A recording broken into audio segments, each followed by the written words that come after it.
on a field trip.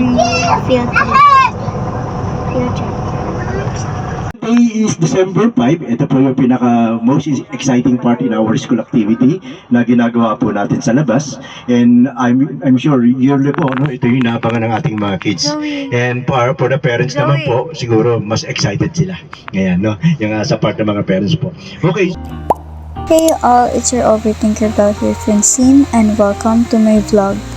Today is December 5 and it is Zoe's field trip. I wasn't really planning to vlog, but I realized that maybe I should show you a glimpse of my life as Zoe's Ninang or Tita Ninang. It is actually my first time to be her guardian outside, and it was her first time to experience going on a field trip.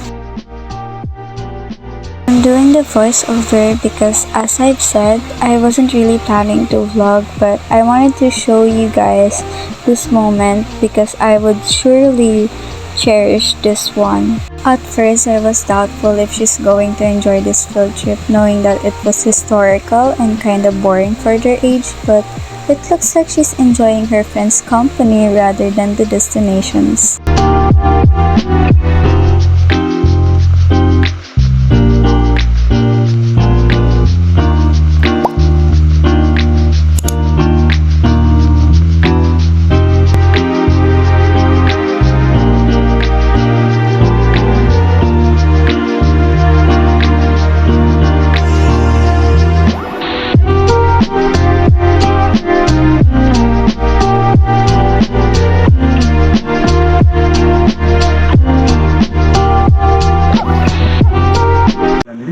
Is there anybody from the student na nakakaalam kung ano title ng third book na ginawa ni Rizal? Unfortunately, Rizal was executed here sa Bagong Bayan. Hindi niya na po natapos. Ngayon po ba nakakaalam kung ano yung title na yun? Ikatlong libro. At this point, we're on our way to MOA to eat lunch. You won't see much of my face in this vlog because Zoe is my priority.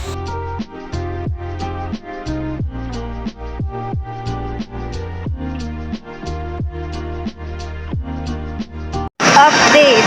Nasa Mall of Asia na kami ni Zoe. At We finding us a restaurant. wala kaming mahanap na restaurant kasi pares kaming picky eater. At pares lang din kaming petit kumain. Yes. Kaya we're going to eat sa Chowking na lang since yun yung mas Kasi chocolate. ano sa panlasa niya. Zoe!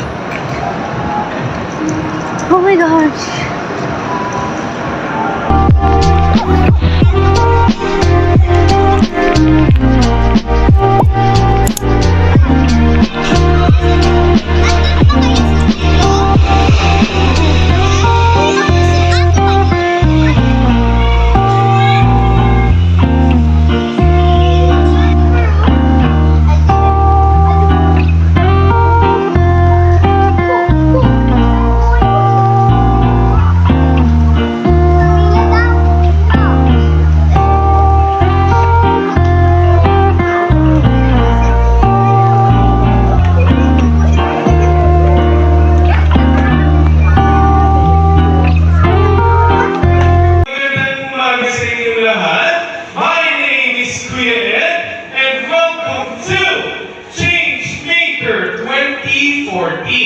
The first ever Sustainable Development Goals Science Museum here in the Philippines. Problems can seem enormous where you are standing.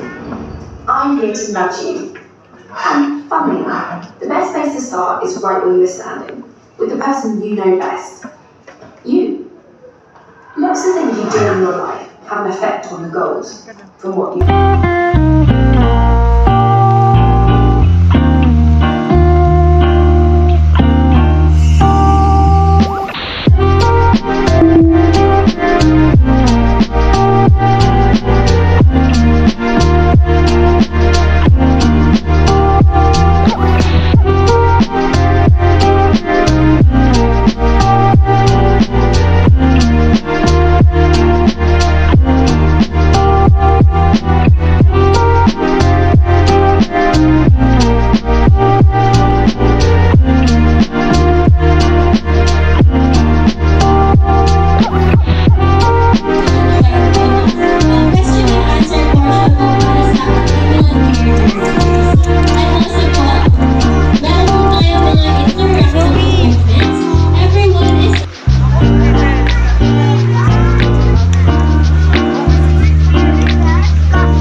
not gonna lie, I also enjoyed roaming around, exploring, and playing here with Zoe in Changemaker.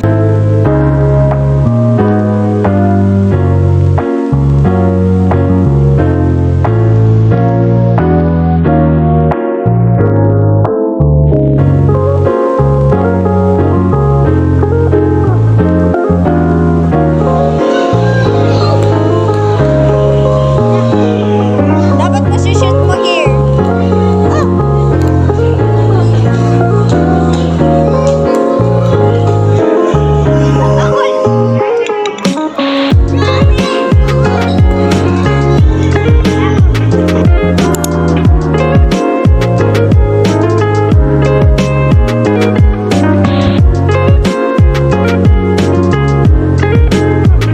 I know this vlog is kinda messy because first I couldn't do my intro because me and Zoe woke up late, and second I am so impulsive in doing this vlog, but I really do hope that you enjoyed watching this vlog, so see you to my next vlog.